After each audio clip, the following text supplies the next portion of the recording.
Hello everyone, welcome back. My name is Dee and this is the Reading Lounge. I think this is video number 3 since starting my channel here, sharing my love of books. If you didn't watch my first video, which was BookTube newbie tag, I will link it here so you can check it out so you can learn a little bit about my reading habits, why I started this channel, what type of books I like, and all of that fun stuff. So I think I have 2 subscribers already. So thank you to those 2 subscribers who've decided to join me here on my reading journey. So let's go ahead and get into this video. I'm going to be sharing my backlisted TBR. These are books that I bought like over 3-4 years ago that I never got around to reading. I just recently moved in April. I sold my house in April and I'm here in a new location. And these are like the books that I decided to keep.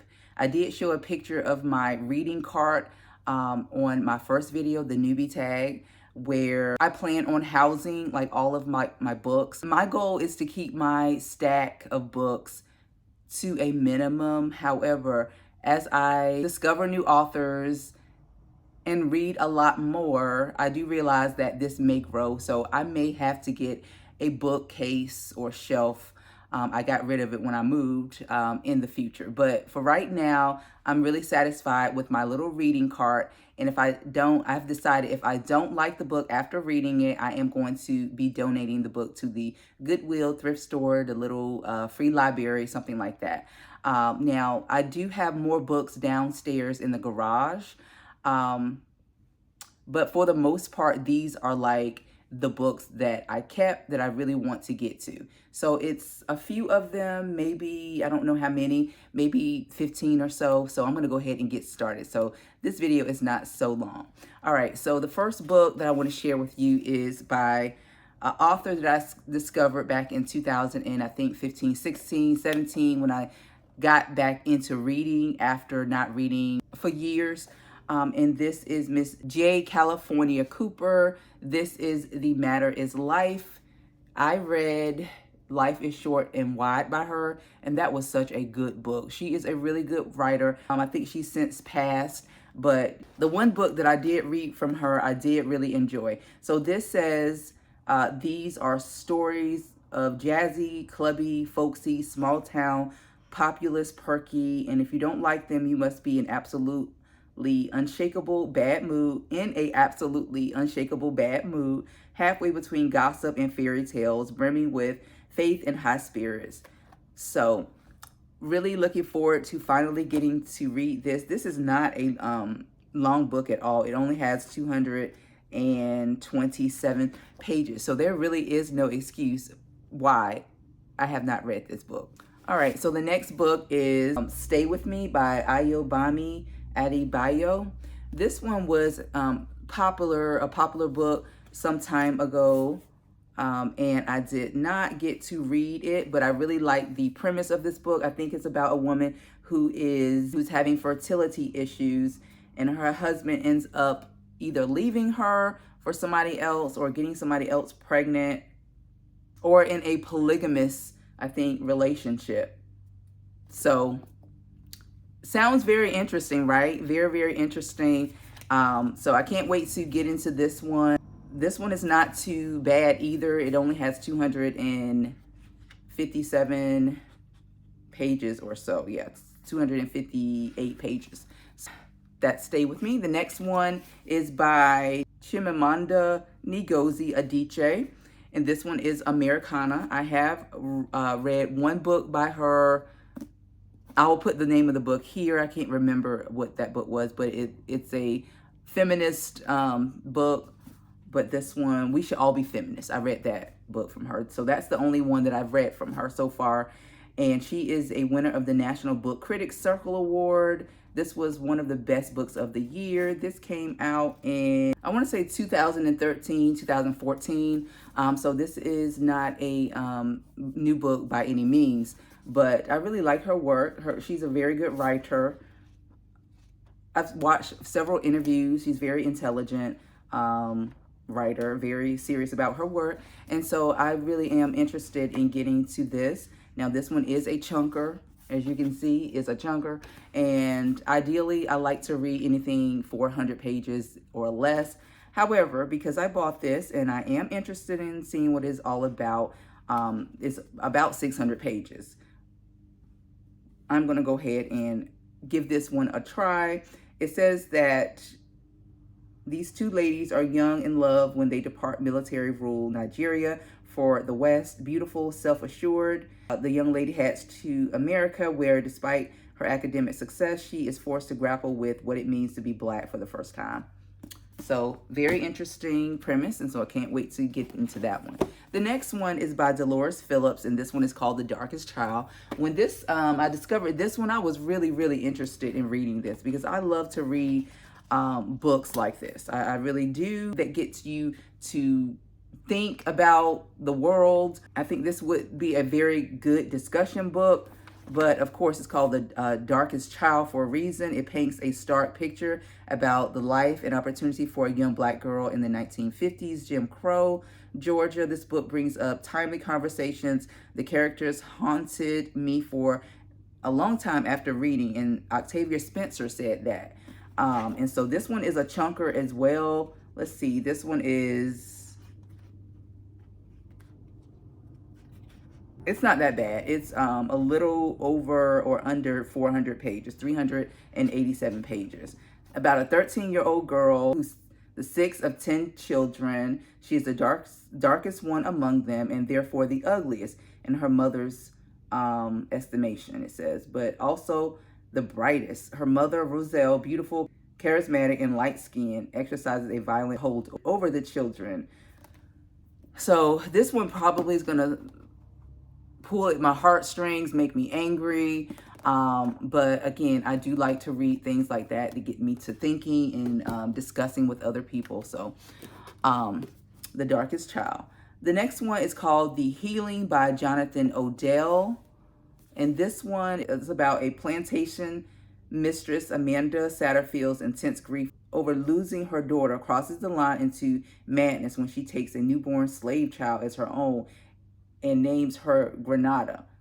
Troubled by his wife's disturbing mental state and concerned about a mysterious plague that is sweeping through the plantation slave quarters, Master Satterfield purchases Polly Shine, a slave woman known as a healer, who immediately sensed a spark of the same gift in Granada. Soon a domestic battle of wills began, leading to a tragedy that weaves together 3 generations of strong Southern women. So again, this is a book about slavery. It looks like it's a historical fiction, and so historical fiction is one of my favorite books. Again, another great book for discussion, I think, or a book club, and so I really do want to get to read that one. The next one I've got is called Jam on the Vine by LaShonda Catrice Barnett. And this one is about, let's see here. It says, fresh, original, a real discovery. Jam on the Vine stands on its own as a powerful coming-of-age novel, and it is also a sharp reminder of the critically important role played by African-American newspaper in American history. So it says that this book is an epic vision of the injustices that define an era and a compelling story of a complicated history we only thought we knew. So interesting to read this one. It is a little over 300 pages, so can't wait to get to that one as well. The next one is Queenie. This one, I did start this book several years back. I don't remember how far I got into it. This one is by Candace Carty Williams. This one was all the talk a couple years ago, and I did try to read this book, but I don't know, I just became uninterested in it, or I don't know, got distracted, something like that. And so because I do have this book, I do want to read it. However, if I don't like this book, this is one that will be going or given away. So that's Queenie. The next one I have is Octavia Butler. This one is Parable of the Talents. So this is the winner of the Nebula Award for Best Novel. Again, if you watch my previous introduction or second video, I did talk about Octavia Butler. I did read her novel Kindred, and I bought several books of hers that I do have that I never got around to. Now, I'm not a science fiction girly. However, her writing is amazing and her storytelling is just amazing too. So I was really captivated by Kindred. And so I said to myself years ago that I wanted to read everything that she's written. And so I hope to do that. But again, life happened and I stopped reading. And so never got to this one. This one is a little above 400 pages, which is okay because I do want to get into more of her writing. And so this is Parable of the Talent. So it says Lauren love is divided among her young daughter, her community, and the revelation that led Lauren to find a new faith that teaches God is change. But in the wake of environmental and economic chaos, the U.S. government turns a blind eye to violent bigots who consider the mere existence of a black female leader a threat. And soon Lauren must either sacrifice her child and her followers or forsake the religion that can transform human destiny. Definitely can't wait to get to this one. All right, so the next one is The Good Negress. This one is by A.J. Verdell. And I just like the cover of this book. It's so pretty. And the title, The Good Negress, is something about that title that just captivates me. It says it's going to be really good. Toni Morrison wrote a blurb on this one, a short blurb, and she said it was truly extraordinary novel. And so this one was published a long time ago. 1995, it says. 1995, it was originally published. I think it was re-released, it must have been, in 2016, but I could be wrong. But anyway, it says this book is set in the 1960s Detroit. The novel centers around Denise Palms, who leaves her grandmother's home in rural Virginia. Again, I'm from Virginia, so I'm definitely looking forward to relating to this book.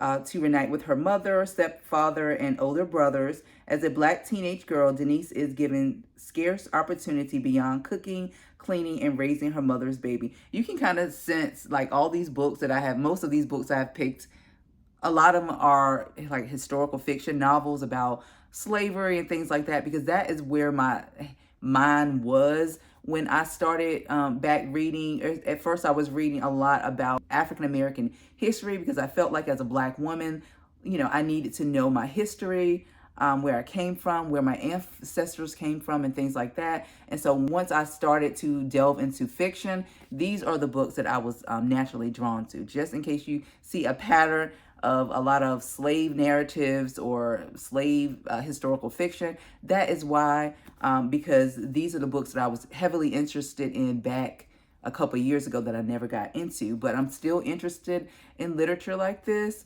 but I've definitely, you know, am exploring other like genres and things, contemporary works as well. But anyway, back to the premise. Okay, so she's giving scarce opportunity beyond cooking, cleaning, and raising her mother's baby, but an idealistic, demanding teacher opens Denise's eyes to a future she has never considered, and soon she begins to question the limits of life prescribed to her. So, sounds really interesting. The next one, again, historical fiction. This one may be a nonfiction. So it's called Never Caught.